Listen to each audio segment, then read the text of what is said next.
We're here because free speech is under attack. We're here because people are being convinced that socialism works.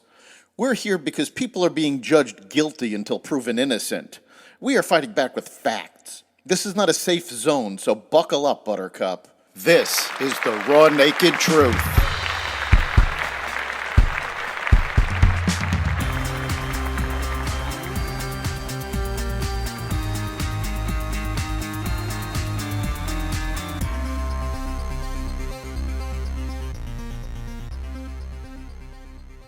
DeSantis pulls out of the presidential race, layoffs pick up, and more. Welcome to the Raw Naked Truth. I'm your host, Eric Lopkin, and here's the news you need to know. Florida Governor Ron DeSantis dropped out of the race for the Republican presidential nomination on Sunday and endorsed former President Donald Trump.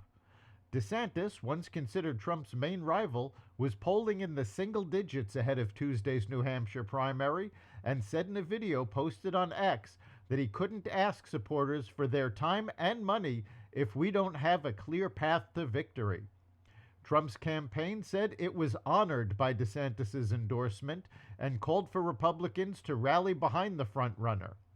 DeSantis' departure left former South Carolina Governor Nikki Haley as Trump's last viable rival ahead of the vote in New Hampshire, where she trails Trump by double digits in polls. Commanders from the Iranian military and Lebanon's militant Hezbollah group are overseeing attacks by Houthi rebels in the Red Sea, Reuters reported Saturday.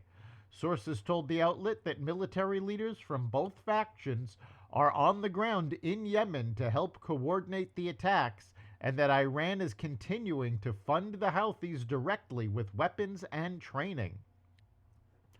Commanders from the Iranian military and Lebanon's militant Hezbollah group are overseeing attacks by Houthi rebels in the Red Sea, Reuters reported Saturday. Sources told the outlet that military leaders from both factions are on the ground in Yemen to help coordinate the attacks, and that Iran is continuing to fund the Houthis directly with weapons and training. This includes the provision of drones, anti-ship missiles, ballistic missiles, and medium-range missiles, sources said. Houthi rebels have been attacking commercial ships in the Red Sea.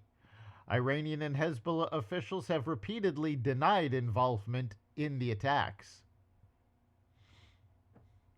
The U.S., Egypt, and Qatar are pressuring Israel and Hamas to agree to a phased diplomatic process that aims to free Hamas's remaining hostages and eventually includes the withdrawal of Israeli troops and an end to the war in Gaza, the Wall Street Journal reported Sunday, citing diplomats involved in the talks. Israeli Prime Minister Benjamin Netanyahu rejected Hamas's demand to end the war as a condition for freeing the rest of the hostages it seized in the October 7th surprise attack.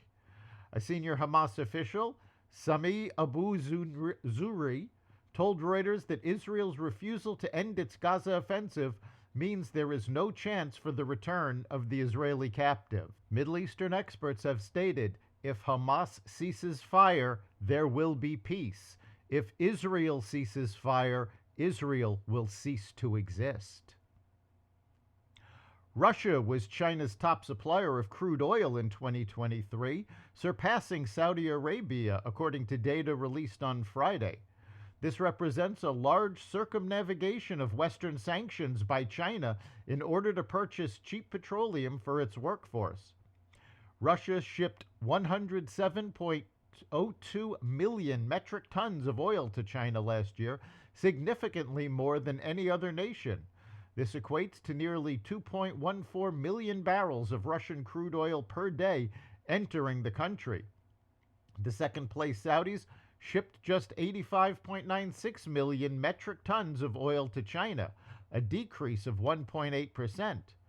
Russia was able to take the top spot in China as the majority of the Western world shunned its oil industry. This indicates that China is in fact funding Russia's war in Ukraine. Macy's announced Sunday it had rejected a $5.8 billion purchase bid submitted by Ark House Management and Brigade Capital Management on December 1st.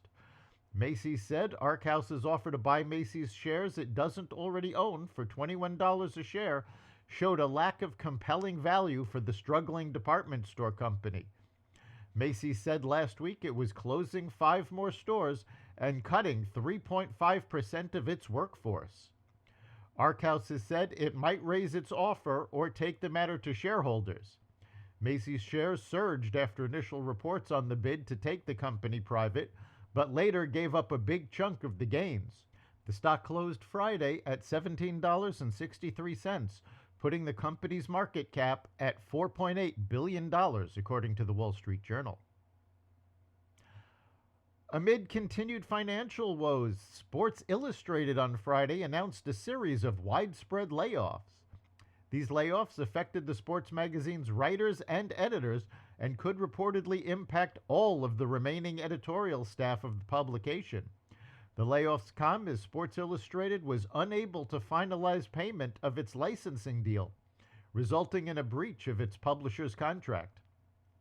The magazine's entire staff could be laid off within 3 months if the issue is not resolved. The layoffs are occurring weeks after Sports Illustrated stirred controversy by publishing articles that were allegedly generated by artificial intelligence. The magazine's union pledged to fight for its employees in a statement on X.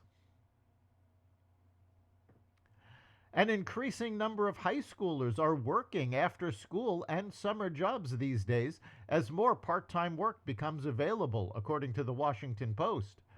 At least 250,000 more teens are employed now than before the start of the coronavirus pandemic. In 2022, 37% of 16 to 19-year-olds had a job or were looking for one, the most since 2009, according to the Labor Department. Economists said a gradual shift towards more teen employment was supercharged by the abundance of post-pandemic jobs in businesses like restaurants and stores amid a tight labor market.